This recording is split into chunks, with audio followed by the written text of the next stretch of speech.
जंगल की उस काली रात में पेड़ों के नीचे आग की उठती वो लपटें, ऊपर पत्तियां धीरे धीरे सरसरा रही थीं और महुए के वो पीले पीले फल टप टप करके नीचे गिर रहे थे। गांव के थके हुए लोग अपनी अपनी बोरी लिए एक एक फल को बड़ी उम्मीद से चुन रहे थे, मानो वो फल नहीं अपनी किस्मत चुन रहे हों। बिरजू, आज महुआ बहुत कम गिर रहा है रे। अगर टोकरी नहीं भरी तो कालिया के नौकर एक पैसा भी नहीं देगा। घर भी बहुत मुश्किल से चल रहा है। क्या करें सुखराम काका, कमर टूट गई है चुनते चुनते, पर इस बार पेड़ भी हमारा साथ नहीं दे रहे। बस किसी तरह टोकरी भर जाए। अरे छोड़ो टोकरी और कालिया की बातें। यहाँ मेरे पेट के चूहे कुश्ती लड़ रहे हैं। रात भर की मेहनत और खाने के नाम पर सिर्फ ये रूखा रोटी और अचार। मेरी तो किस्मत ही खराब है। चुप हो जा धनिया, धीरे बोल। भले ही यहाँ गार्ड्स नहीं है, पर इस जंगल की हवाएं भी कालिया तक खबर पहुंचा देती हैं। चुपचाप हाथ चलाओ, सूरज निकलने से पहले हमें गेट तक पहुंचना है, वरना मुसीबत हो जाएगी।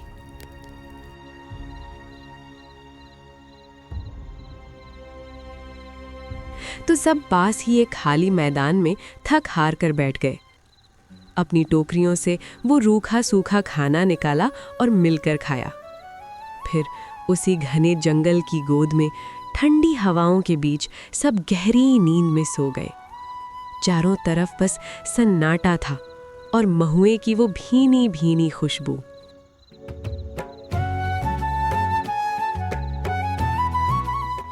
रात भर की कड़ी मेहनत के बाद सभी गांव वाले अपनी अपनी महुए की टोकरियां सर पर रखे घर की ओर लौटने लगे। थके हुए चेहरे और कांपते हुए पांव बस किसी तरह गांव पहुंचना चाहते थे। लेकिन मुख्य द्वार पर खड़ा था कालिया का वो बदतमीज गार्ड। वो वहां ऐसे अकड़ कर खड़ा था मानो पूरी महुआ नगरी की जागीर उसी के नाम हो। उसकी आंखों में गांव वालों के लिए जरा भी हमदर्दी नहीं थी, बस वही पुराना खौफ और वही कालिया का गुमान। कालिया की उस आलीशान और डरावनी मकान के बाहर महुए का सौदा हो चुका था। रात भर की जागृति और मेहनत के बदले नौकर ने सुखराम के हाथ में बस चंद खोटे सिक्के थमा दिए थे। अपमान का वो कड़वा घूंट पीकर भारी मन से सुखराम अपनी घर की ओर चल दिया। लेकिन जैसे ही वो अपनी बस्ती में पहुंचा, माहौल बदल गया।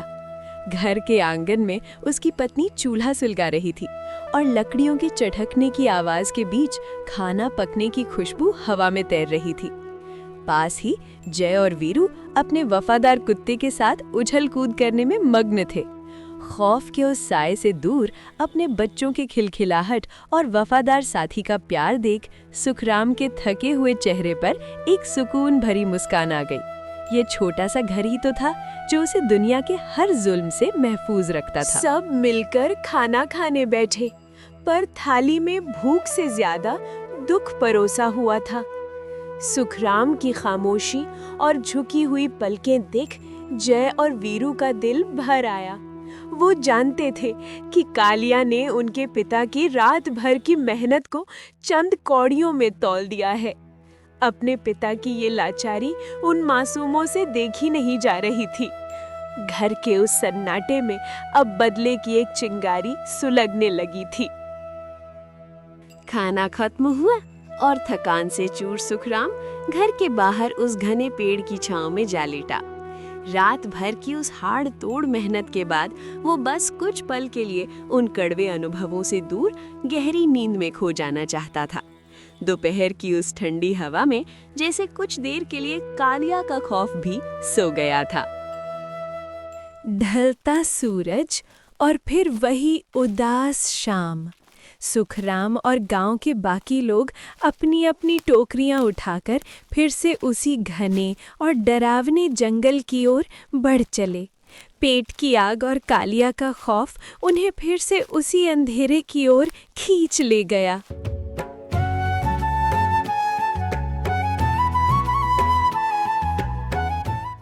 अबे ओए, जल्दी हाथ पैर चलाओ, जल्दी जल्दी आओ वरना गेट बंद कर दूंगा।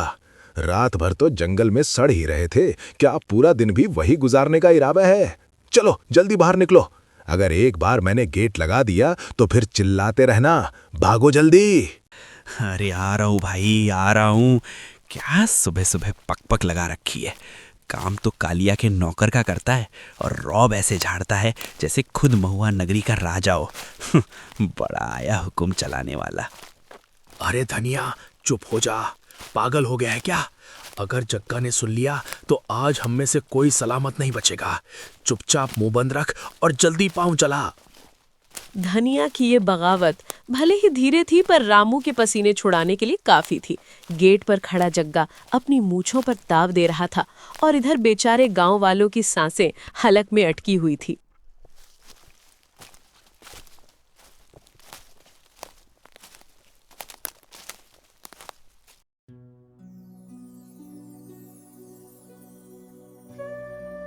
अरे भाई जी, बस इतने से पैसे?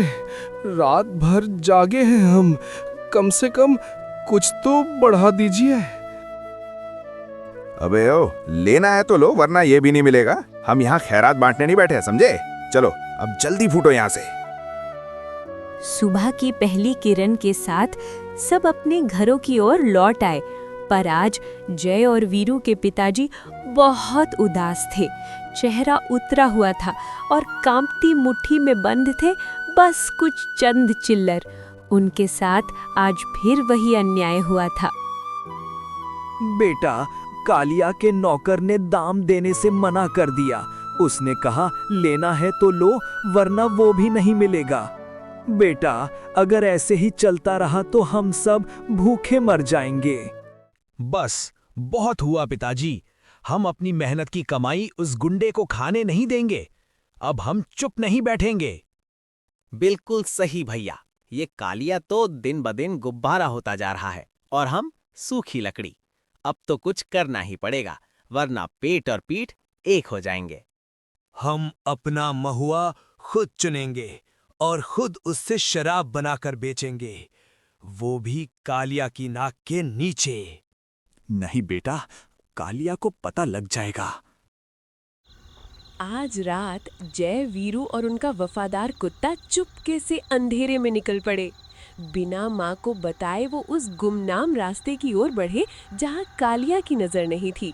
वहाँ का जंगल घना था, डरावना था और जंगली जानवरों का खौफ भी था। इसीलिए कालिया बेफिक्र था और गांव वाले भी उधर नहीं जाते थे। लेकिन जैसे ही ये तीनों वहां पहुंचे, उनकी आंखें फटी की फटी रह गईं। बहुत परेशानी के बाद उन्हें वो जगह मिल ही गई जहां महुआ के अनगिनत पेड़ थे और पूरा जंगल पीले फलों से फैला पड़ा था। अंधेरी रात में महुआ के पेड़ों के नीचे आग की लपटें उठी। टप टप गिरते पीले फलों को जय और वीरू ने अपने वफादार कुत्ते के साथ तेजी से समेटा। वीरू, चलो अब बहुत हो गया, हमें अभी निकलना होगा, वरना कालिया के गार्ड सुबह जाग जाएंगे। जल्दी करो, सुबह होने से पहले हमें यहाँ से निकलना ही होगा। अरे भैया, आप तो फालतू में ही टेंशन लेते रहते हैं। जब तक वो जागेंगे तब तक हम हवा हो जाएंगे। चलिए, अब मुंह क्या देख रहे हैं, मेरी तो बोरी भी भर गई, फुर्र से निकलते हैं। वापसी में जब वे मुख्य द्वार पर पहुंचे तो देखा पहरेदार अब भी खर्राटे भर रहे थे, बेखबर। उन्हें क्या पता था कि उनकी नाक के नीचे कोई कालिया का साम्राज्य हिलाने की तैयारी कर रहा है। माता पिता से छिपकर एक पुराने घर में महुआ को सजाया गया और शुरू हुआ शराब बनाने का वो जादुई खेल। पुरानी धूल भरी किताब, दादी माँ की वो रहस्यमयी पोथी जिसमें छुपा था सदियों पुराना महका हुआ राज। वीरों ने एक एक पन्ना पलटा और उन्हें मिल गया असली जंगली झूम बनाने का वो गुप्त नुस्खा, एक ऐसा नुस्खा जो कालिया के साम्राज्य को धूल चटा देगा। भट्ठी सुलग उठी और घर के उसी गुप्त कोने में तैयार हुई जंगली झूम, वो महक जो अमीर और गरीब सबको अपना बना ले। जैसे ही शाम की लाली छाई, जय और वीरू सर पर भरी हुई मदिरा का घड़ा रखे चुपके से खुशहालपुर की ओर निकल पड़े। लेकिन रास्ते में खतरा बड़ा था। कालिया का सबसे प्यारा और खौफनाक नौकर पप्पू, उसका घर ठीक उसी रास्ते पर था। जरा सी आहट और सब खत्म हो सकता था, पर इन शेरों का साथ दे रहा था उनका चतुर और वफादार कुत्ता। वो दबे पांव आगे आगे चल रहा था, खतरे को सूंघता हुआ। जैसे ही पप्पू की परछाई दिखती, वो चुपके से इशारा कर देता और दोनों भाई महारथ के साथ साई की तरह आगे बढ़ जाते। कुत्ते के एक एक इशारे पर जय और वीरू अपनी धड़कनों को थामे दबे पांव पप्पू के घर के रास्ते से बचते हुए निकल गए। साये की तरह उन्होंने वो खतरा पार कर लिया और आखिरकार वो सुरक्षित पहुंच गए खुशहालपुर के बाजार में। हर तरफ चहल पहल थी और शोर था। बाजार के एक सुनसान कोने में घड़ा टिकाकर वीरू ने अपनी कमीज की आस्तीनें चढ़ाई और अपनी आवाज में पूरा जोश भरकर जोर जोर से चिल्लाना शुरू कर दिया। आ जाओ, ऐसी चीज जो मुर्दे में भी जान डाल दे। बुढ़ापा भगाओ, जवानी लाओ। सिर्फ एक घूंट और पूरी दुनिया आपकी मुट्ठी में। आ जाओ भाइयों, आ जाओ। वीरू ऐसे ही जोश में चिल्लाते रहता है। चारों तरफ भीड़ जमा होने लगती है। तभी एक बूढ़ा लड़खड़ाते हुए कदमों से आगे आता है और घटाघट एक गिलास पी जाता है। उस घूंट का असर जादू की तरह होता है। वो बूढ़ा हैरानी और अजीब से जोश में भरकर बोलता है, वाह, अरे वाह, मेरे घुटनों का दर्द एकदम गायब हो गया। अरे मुझे तो ऐसा लग रहा है मैं अभी लंबी दौड़ लगा सकता हूँ। दे बेटा, एक गिलास और दे, जल्दी दे। देखते ही देखते वहाँ भारी भीड़ जमा होने लगी। नोटों की तो जैसे बारिश होने लगी हो। मांग इतनी बढ़ गई कि बेचारे भाइयों की शराब ही कम पड़ गई। अब तो ये हर शाम का किस्सा बन गया था। जय, वीरू और उनका वफादार कुत्ता रोज घड़ा लेकर मीलों दूर खुशहालपुर के बाजार जाते। कमाई दिन दूनी रात चौगुनी बढ़ रही थी और आखिरकार उन्होंने अपनी खुद की एक पक्की दुकान खरीद ली। अब जंगली झूम का जलवा पूरे बाजार में सर चढ़कर बोल रहा था। खुशियों का ये दौर बहुत दिनों तक नहीं चला। एक दिन बाजार की भीड़ में कालिया का सबसे खास और वफादार नौकर पप्पू आ पहुंचा। उसकी गिद्ध जैसी नजरों ने जय और वीरू की वो चमकती हुई दुकान देख ली। उसके तो होश उड़ गए। उसने अपनी आंखों से देख लिया कि कालिया के साथ दगा हो रहा है। पप्पू ने बिना वक्त गंवाए सीधे पहुंचकर कालिया के कान भर दिए। अब कालिया गुस्से से तमतमाया हुआ किसी घायल नाग की तरह फन फैलाकर तड़प उठा है। क्या बकवास कर रहा है तू?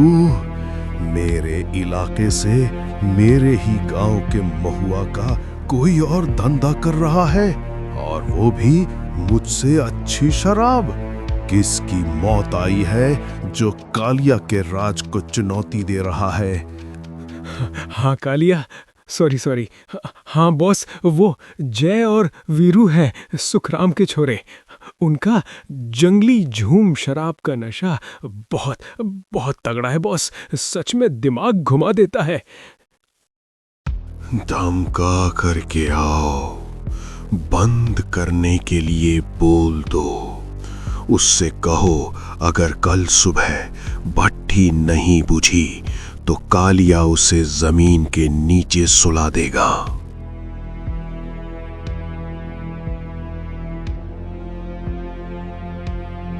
इधर कालिया का हुक्म होते ही उसके खूंखार गुंडे जय और वीरू के शांत घर की ओर काल बनकर लपके। पहुंचते ही उन्होंने तांडव मचा दिया। बेचारे माता पिता खौफ से कांप रहे थे और वो वहशी घर के सामने रखे खाना बनाने के बर्तन और सामान को चकनाचूर कर रहे थे। चारों तरफ सिर्फ सामान की टूटने की आवाजें और बेबसी का सन्नाटा था। सुन लो सब, ये आखिरी चेतावनी है। अगर दोबारा धंधा किया तो अगली बार सिर्फ सामान नहीं, इस घर को और तुम लोगों को जिंदा जला देंगे, समझे कि नहीं? जब जय और वीरू घर लौटे तो वहां का मंजर देखकर उनके पैरों तले जमीन खिसक गई। घर का सारा सामान टूटा फूटा बिखरा पड़ा था और कोने में उनके बूढ़े माता पिता खौफ से सिमटे हुए रो रहे थे। ये देखकर दोनों भाई सहम गए। तब रोते हुए पिताजी ने टूटी हुई आवाज में कालिया के उस खौफनाक जुल्म की सारी दास्तान सुना दी। बेटा, मेरी बात मान लो, ये सब छोड़ दो बेटा। हमें पैसे नहीं चाहिए, हमें तुम दोनों की जान प्यारी है। कालिया बहुत बुरा आदमी है, वो तुम्हें मार डालेगा। हाँ बेटा, तुम्हारे पिताजी सही कह रहे हैं, ये सब छोड़ दो, वो राक्षस तुम्हें मार डालेगा। ठीक है माँ, आप रोना बंद कीजिए। हम अब से शराब नहीं बेचेंगे। हाँ माँ, हम ये धंधा बंद कर देंगे। कुछ दिन बीत गए।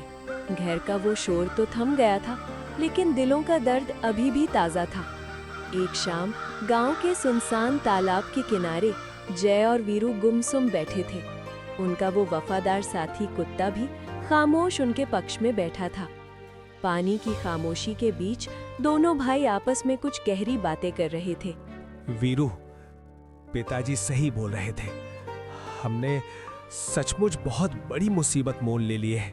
भैया, मुसीबत बड़ी है तो इलाज भी बड़ा ही होगा। सुनो, मेरे दिमाग में एक बहुत ही जबरदस्त आइडिया आया है।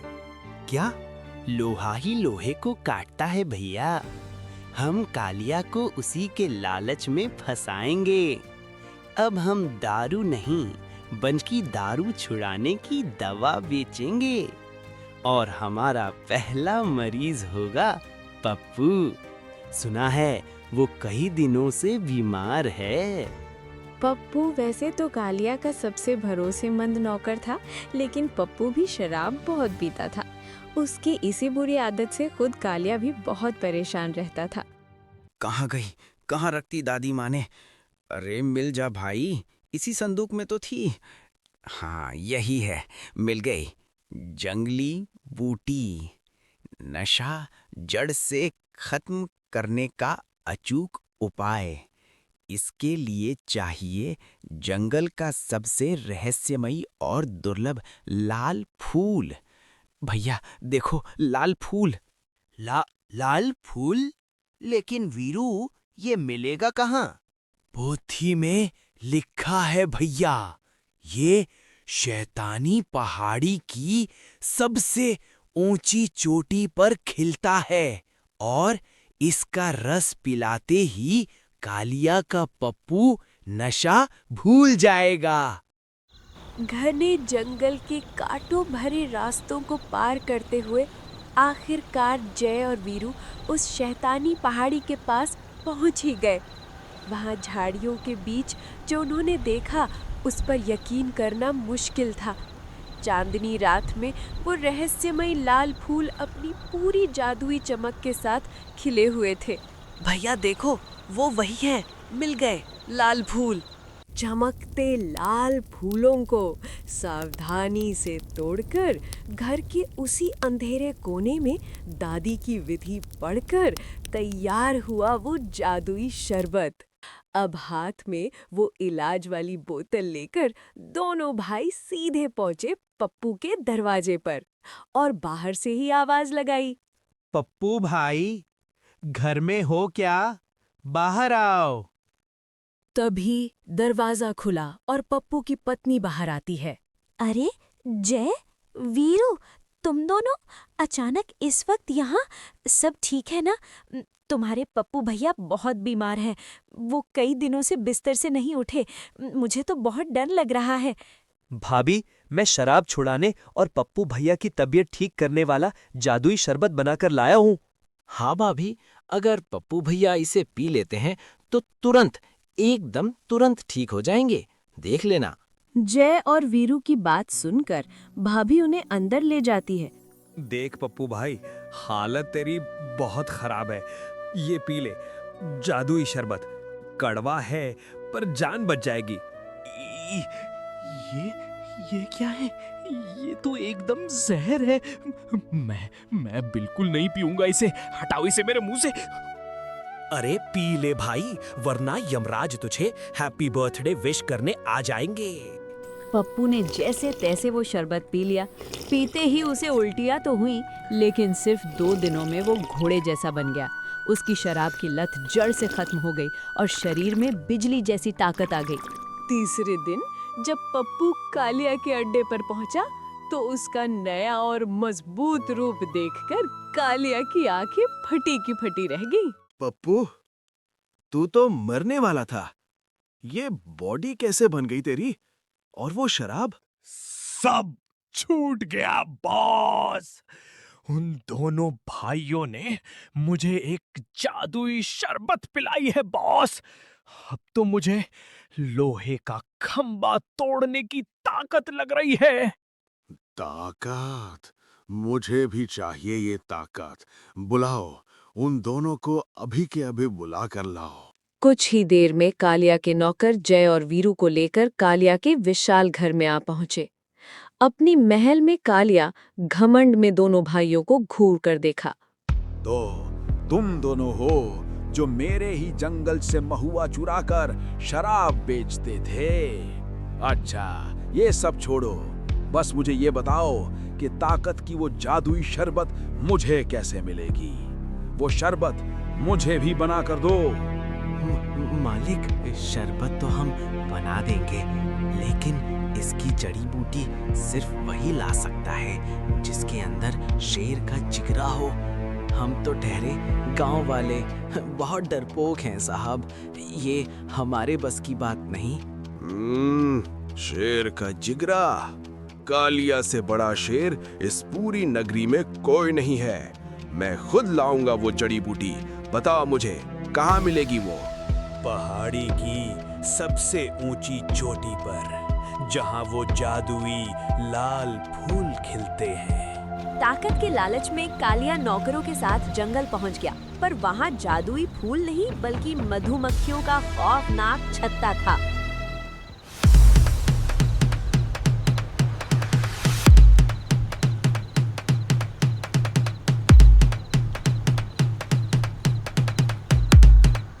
बुरी तरह डंक खाकर और झाड़ियों में छुपने के बाद नौकरों ने जान पर खेलकर वो लाल फूल तोड़ ही लिया। लौटकर नौकरों ने वो फूल जय और वीरू को सौंप दिए। भाइयों ने मिलकर उससे शरबत तैयार किया और सीधे कालिया के पास जा पहुंचे, लेकिन वो ताकत का नहीं बल्कि सर चकराने और मदारी के बंदर की तरह नचाने वाला शरबत था। लीजिए सरकार, पी लीजिए। इसे पीते ही आप अमर हो जाएंगे। मजा आ गया, लेकिन ये सर क्यों घूम रहा है और ये जमीन क्यों नाच रही है? जादुई शरबत का असर शुरू हो चुका था। खूंखार कालिया अपना होश गंवाकर गांव के बीचों बीच दौड़ने लगा और फिर किसी कठपुतली की तरह सबके सामने बेतहाशा नाचने लगा। मैं नागिन, तू सपेरा। अरे भाई, ये नाच कौन रहा है? अरे ये तो अपना कालिया बॉस है। सभी गांव वाले जोर जोर से हंस रहे थे। तभी पुलिस की जीप आ रुकी। दारोगा जी को बस इसी पल का इंतजार था। चलो कालिया, बहुत हो गया यहाँ बाहर का नाच गाना। अब सीधे जेल के अंदर चल के ठुमके लगाना। चलो।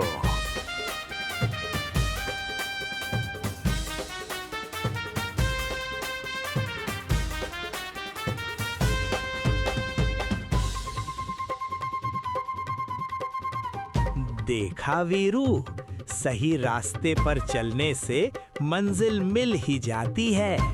हाँ भैया, लेकिन थोड़े टेढ़े रास्ते का भी अपना मजा है। और अब तो अपनी कंपनी खुलेगी, जय वीरू वाला सेहतमंद महुआ। कालिया जेल गया और पूरा गांव आजाद हो गया। जय और वीरू ने अपनी मेहनत और अक्लमंदी से न सिर्फ अपने परिवार को बचाया, बल्कि पूरे गांव की खुशहाली लौटा दी। और इसी हंसी खुशी के साथ महुआ पहाड़ी पर अब डर का नहीं, बल्कि उम्मीद का सूरज आ गया था।